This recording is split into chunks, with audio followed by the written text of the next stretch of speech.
and it's hard to think what happened. People were trapped. Many of these counties were islands. We really didn't expect for the amount of water that was coming or just the impact. We were watching helicopters trying to rescue them. And then to your right, all you could see was the river, which was the interstate. Within hours, we had lost all connectivity. You had neighborhoods that were completely cut off from the outside world. This is a significant event that has really had frankly, a devastating effect on some of our infrastructure. To be able to see two and a half stories of mature trees on top of the bridge, it's almost that point of how are we going to get done with this?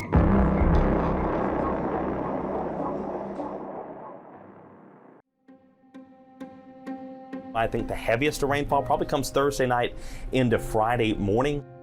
We were going to get some rain, we were going to get wind, but what was really, really troubling were the forecast models for the rivers.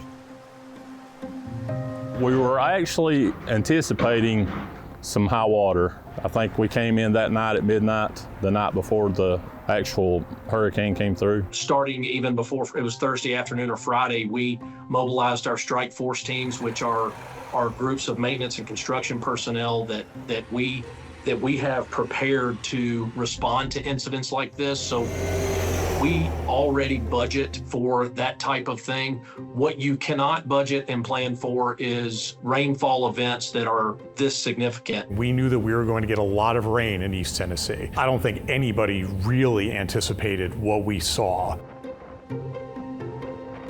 As we watched the storm move, obviously, as it moved up through Georgia, it hit the Piedmont area, which is about 1,400 feet. So it's dumping rain as it goes.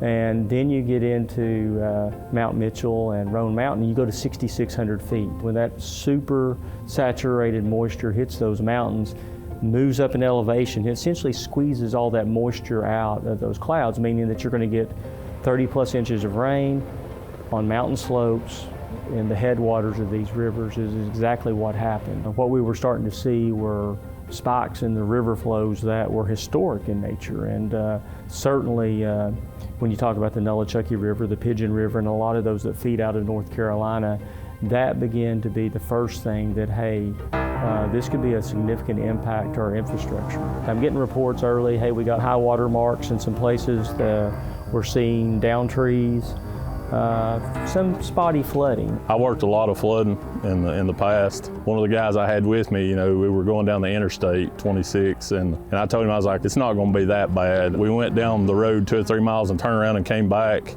and by that time it was in the interstate. And at that moment, I knew that it was not what we've seen before. Water from this creek was starting to take on the interstate. At that point, I realized we had serious problems. Our priority shifted to getting these people off the interstate. We're trying to get them across the bridge one at a time. They rush to close the road, get everybody out of there, look down after they get done, down the hill and see one car left, and they drove in to the water. The guy got out of his car and they hollered at him and said, look, you got to go, can get in the truck. And he said, look, this is all I own. Can you save my car? Down there where he was at that bridge, it's overflowing the guardrails and rising. He was stuck and we're pushing him out. They got him pushed to safety, got him restarted and on his way.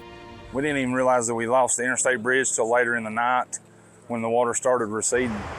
I-26 is one of the first parts of our infrastructure that really went, what I say, offline. Then we started hearing about I-40. We had reports of I-40 near the Tennessee-North Carolina state line, part of that roadway washing away. I went on up there because we heard a little bit about maybe they were going to have to close I-40. Water is encroaching on the roadway and the bank is failing and falling away. And while we were there, I was contacted and told that we needed to close the road immediately, that it had failed over in North Carolina. And some guys from North Carolina DOT arrived. And they said that they had a long line of cars and trucks that had to stop because of the washout. And they feared that there was going to be another one behind them that would essentially trap them. So we all immediately go up and just physically go car to car, turn people around, there were several of the places that had completely failed, a couple of them all the way over to the barrier wall. So that afternoon, early that afternoon, I drove up onto I-40 in Cocke County to head to the Tennessee-North Carolina state line. And that's where you could really see this massive amount of flooding taking place. And I immediately put some of those videos on my Twitter feed. We shared them on our TDOT social media channels, and very quickly they were getting thousands of retweets, reshares. People were just hungry for information because it was just impossible to get into these areas. There's been a number of times that we've lost I-40 to slides. The difference maker here is that we've never lost I-26. So when you talk about connectivity between East Tennessee, Western North Carolina, within hours, we had lost all connectivity. So now we're getting to see multiple rivers that are having historic crests, and we're starting to see that damage roll in quickly. This event is in excess of a 500-year event. We design our interstate bridges over hydraulic crossings for 100-year events. So these are truly historic numbers that we are seeing. There were over 1.2 million gallons per second of water coming over the Nolichucky Dam at one point in this storm. As a matter of context, the peak daily flow for Niagara Falls is right at 700,000 gallons per second. So we are almost double in this event what is the peak flow for Niagara Falls. So that gives you a sense of how large of a rainfall event that we're looking at dealing with here. We started getting reports of Carter County and Johnson County and other counties that had been, it had the same amount of damage as we had. I actually got the call around 6:40 p.m. Friday night that the bridge here had collapsed. I actually witnessed it falling. It all had done collapsed except for this far end on the Greenville side. People were trapped. Many of these counties were islands. You had neighborhoods that were completely cut off from the outside world.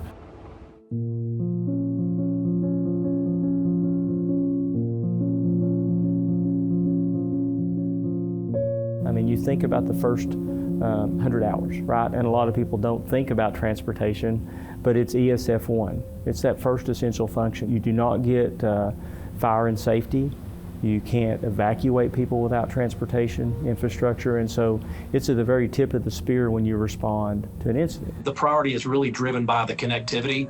We're looking at not just the state system. We are working with those locals to make sure that, if a repair that is required on the interstate is much more involved than one to a local road, we want to be able to get those local roads open so that emergency vehicles have access to those facilities. So it isn't only that folks can't drive into and out of their neighborhoods, but they don't have a way to get electricity. They don't have a way to get fresh water. And we're talking about folks that didn't have that for days on end. So we worked as quickly as we could to reestablish utilities and fresh water in these areas. So we went out and inspected 310 bridges in 100 hours. That's an amazing feat. And that's kind of that rhythm that you have to be in. We had on ground 900 people one time, on ground in this region, up in those counties, 900. That was amazing to watch them work together. They hit the ground and they went running. It was over 720,000 cubic yards of debris. Think about it this way, that is filling the field at Neyland Stadium 11 times and going above the goalposts. That's how much debris that our workers and our contractors had to remove in the days, weeks, and months after Helene. Our TDOT employees live in these communities. We had a team member here in our operations unit whose brother lost his home and they had damage on their family farm. You just got to keep going because this is the road I go home on every day, so I would like to have it open so my family and everybody can travel across it. That makes us work even harder to get the help that these people need on that compassionate side because they are our friends and neighbors. Some of our own folks can't even get home, and yet they're still working and trying to do everything they can to help. We're looking ahead of what we're going to do in the coming days. Our chief engineer, now Commissioner Will Reed, he said, look, we're coming to Knoxville, everybody's coming to Knoxville. We are using everything at our disposal and even some from our neighbors to be able to move as quickly as we can. We're sitting around a table You're not going to have to work with people from 200 miles away. We sit in those rooms and you make decisions in real time. List the projects. This is how we're going to do it. Go find who you need to do that work and move to the next one. Once we've talked about it, we're done. Now let's move forward. And everybody went and did what they needed to do. At its peak, we had 49 roads and bridges that were heavily damaged, impassable, some bridges that completely were destroyed, like I-26 in Unicoi County with those twin bridges. I can assure you, it's all hands on deck. We will get everything open as soon as we possibly can. So we've done a tremendous amount of work in the last 100 hours. We'll do twice as much in the next 100 hours, and we're going to get this done. Within the first 100 hours, we were able to get over half of those roadways and bridges back open. I look at State Route 350, the Jones Road Bridge, and I remember looking at it and thinking, it's going to take weeks for this bridge to get back open.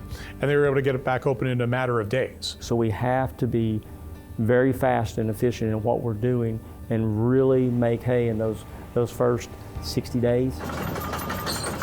It's very much an orchestra of a lot of people pulling in the same direction. And you're doing a lot of coordination with your counterparts across the line. We wanted to get that reconnection on I-40 in place. I was back up there, me and a couple of folks, and we were easing down the road, and all of a sudden look up over a hill and there's a white truck coming my way. It was North Carolina, it was the resident engineer right across the line. And at that point, we began to build our relationship again. I talked about that's the success point. We had no communication. Cell phones didn't work. Radios didn't work. We were literally back to the days of, we'll meet you tomorrow at 12 o'clock. And that's what we did. We had a standing meeting at 12 the next day so we could reformulate what they're doing, what we're doing, bounce ideas off each other. We're formulating our plan to reopen I-40. Putting in temporary shoring with soil nails, putting everybody on one side. We'd use that curb system. So that was a huge milestone to be able to reconnect that. Just being able to be able to have freight back to where it was supposed to be. People that lived in those communities that were disconnected, they were able to be reconnected. And it probably took about a month before you all of a sudden you look back and say, wow.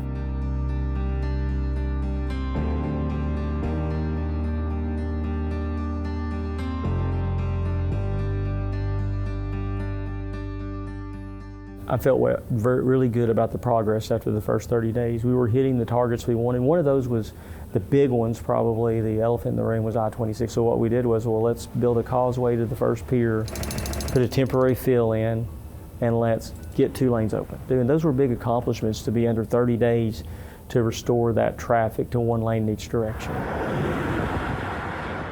The Kinser Bridge in Greene County reopened today ahead of schedule. To say it was an emotional moment would be an understatement. Oh, it was a huge milestone to get this bridge open. It's just overwhelming.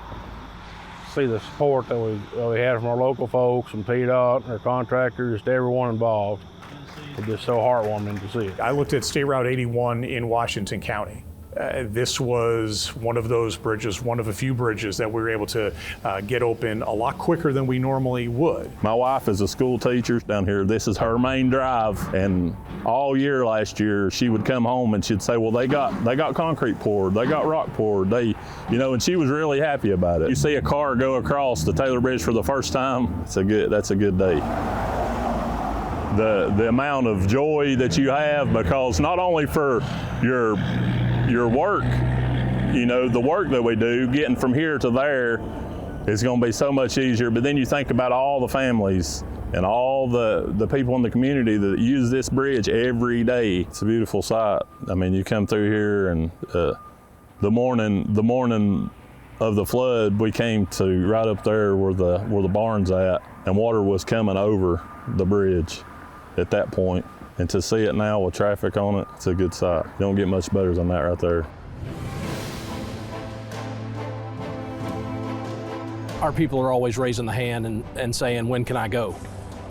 So I'm not surprised at all, but extremely proud of them. It's great that this community is finally being restored back to the way it was. And I think throughout this whole thing, just a sense of community, it's just impressive to see. As we're at the 1 year mark since Helene, with just about every single road and bridge back open, I could not have imagined that would have been the case. I was awfully proud just to be where I'm at, in the community I'm in, working for the department that I work for. You can ask each and every guy that I work with, and they're proud of how far we've came since that day. We always respond well to these emergencies, and that makes me proud. At the end of the day, it's about those people and their lives and their community and helping to restore something that was there for their whole lives. You know, those early days, there wasn't a question of whether or not we were going to get it done, but there was a point at times it looked overwhelming. And then when you look back on the other side, it's an incredible accomplishment. It's a testament to the men and women that work at the department that have a heart to serve. I mean, that at every part of that, it was not about a question of whether we will get it done. It's that it will be done, and we're not leaving until it is.